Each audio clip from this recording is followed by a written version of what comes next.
जाने क्या होता है बर्ड फ्लू और कैसे फैलता है इंसानों में।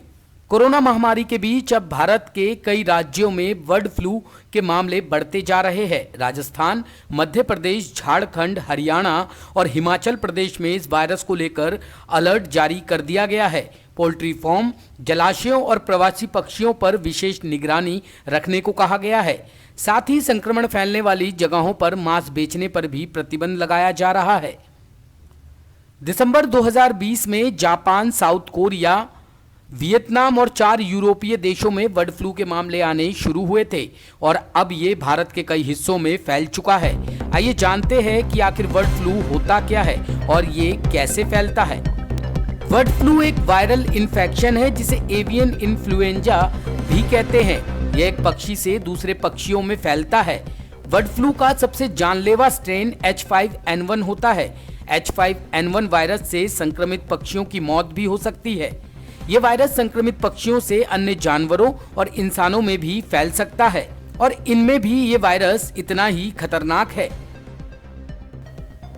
इंसानों में बर्ड फ्लू का पहला मामला 1997 में हांगकांग में आया था। उस समय इसके प्रकोप की वजह पोल्ट्री फार्म में संक्रमित मुर्गियों को बताया गया। 1997 में बर्ड फ्लू से संक्रमित लगभग 60% लोगों की मौत हो गई थी। ये बीमारी संक्रमित पक्षी के मल, नाक के स्राव, मुंह की लाड़ या आंखों से निकलने वाले पानी के संपर्क में आने से होती है।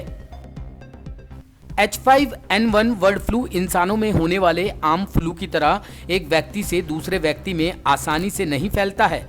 एक इंसान से दूसरे इंसान में तभी फैलता है जब दोनों के बीच बहुत करीबी संपर्क हो, जैसे कि संक्रमित बच्चे की देखभाल करने वाली मां या घर के किसी अन्य संक्रमित सदस्य का ख्याल रखने वाले लोग। किन पक्षियों में होता है बर्ड फ्लू?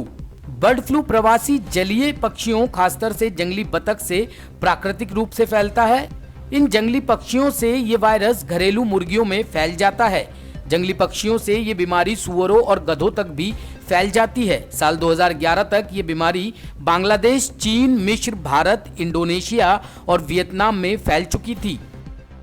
इंसानों में कैसे फैलता है बर्ड फ्लू?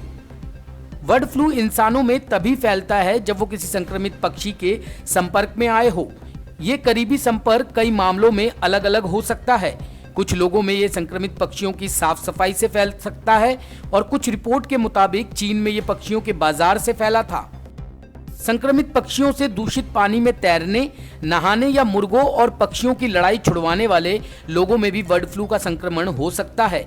इसके अलावा संक्रमित जगहों पर जाने वाले कच्चा या अधपका मुर्गा अंडा खाने वाले लोगों में भी बर्ड फ्लू फैलने का खतरा होता है। H5N1 में लंबे समय तक जीवित रहने की क्षमता होती है।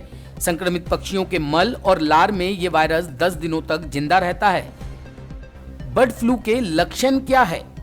बर्ड फ्लू होने पर आपको कफ, डायरिया, बुखार, सांस से जुड़ी दिक्कत, सिर दर्द, मांसपेशियों में दर्द, गले में खराश, नाक बहना और बेचैनी जैसी समस्याएं हो सकती है।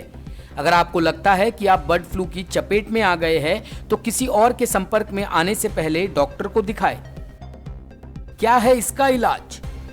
अलग अलग तरह के बर्ड फ्लू का अलग अलग तरीके से इलाज किया जाता है, लेकिन ज्यादातर मामलों में एंटीवायरल दवाओं से इसका इलाज किया जाता है। लक्षण दिखने के 48 घंटों के भीतर इसकी दवाएं लेना जरूरी होती है। बर्ड फ्लू से संक्रमित व्यक्ति के अलावा इसके संपर्क में आए घर के अन्य सदस्यों को भी ये दवाएं ली जाने की सलाह दी जाती है, भले ही उन लोगों में बीमारी के लक्षण ना हो।